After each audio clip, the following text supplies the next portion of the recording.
ရက်ကွက်ထဲမှာတခိုးကတ်သွားခဲ့တဲ့ည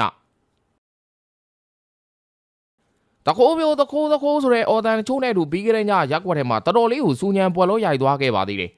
လူတန်တွေတိတ်ဆိတ်နေတဲ့အချိန်ဆိုတော့တခိုးဆိုတဲ့အော်တန်ကအိမ်ပေါင်းစီအကုန်လုံးနိုးသွားစေခဲ့တဲ့ထိပါပဲခဏကြတော့မိပြီဟေးဆိုတဲ့တန်နဲ့တူရက်ကွက်တွေကလူတွေလည်းစိုးကြီးဝိုင်းလောင်းမယ်လုံနေတော့မျက်နာကိုဒံမီနဲ့ထိုးကြည့်လိုက်တော့စိုက်ကားသမားကြော်ကြီးဖြစ်နေတာပါကြော်ကြီးကအဲ့လိုလူစားမျိုးမဟုတ်ပါဘူးတမာစီဝါကြနဲ့စိုက်ကားနေနေလူဖြစ်ပြီးတော့သူ့မှာအားနေချက်ဆိုလို့သူအားပေးတဲ့မန်ယူတင်းနဲ့ပတ်သက်ပြီးအငင်းတန်ပြီးတော့သမိုင်းလန်တာလေးတစ်ခုလောက်ပဲရှိတဲ့လူစားမျိုးပါဒါနဲ့ကိုကျော်ကြီးခင်ဗျာဘလို့ပြလို့ခုလိုလုံးရတာလဲလို့မေးလိုက်တော့ပစ္စည်းကိုပုံမှုတ်ပါအောင်ငါးကောင်ရဒီညချန်ပီယံလိပွဲရှိတယ်ဆိုလို့အာစနယ်နဲ့စပိုရင်းလစ်ဘွန်တို့ကစားတဲ့ချန်ပီယံလိပွဲလေးခိုးကြည့်မိတာပါဆိုပြီးတော့မျက်နှာလေးရှုံမဲ့နဲ့ပြန်ဖြေသွားခဲ့ပါလေ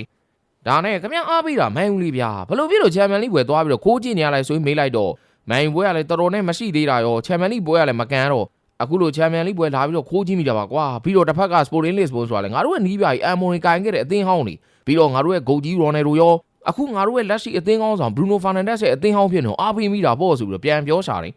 လက်ထဲမှာလည်းဘာမှတကယ်ခိုးတာမရှိဘဲနဲ့မန်ချာစီဝါဝစ်ထားဖြစ်တဲ့အတွက်အင်ရှင်ကိုယ်တိုင်လည်းကြေးပေးလိုက်တော့ဂျော်ကြီးတယောက်ရက်ကွက်ရောက်တာလွဲဘာရေးယူမှမခံလိုက်ရပါဘူး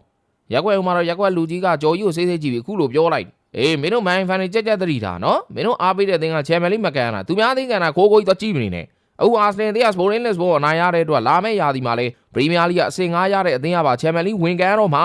အဲ့တော့အာဆနယ်ကိုကျေးဇူးတင်အာဆနယ်လှုပ်ပေးလို့အဆင့်9ပါဝင်ကန်မယ်ဆိုတာမမေ့ကြနဲ့ကျေးဇူးရှင်ကိုကျေးဇူးကမ်းပြီးတော့တစ်ဖက်ကိုသွားအားပေးနေနောက်တစ်ပတ်မှာပုံမှန်ကန်နေကြပရီးမီးယားလိတပတ်တပွဲကြည့်ကွာဆိုပြီးတော့ပြောလှလိုက်ပါတော့တယ်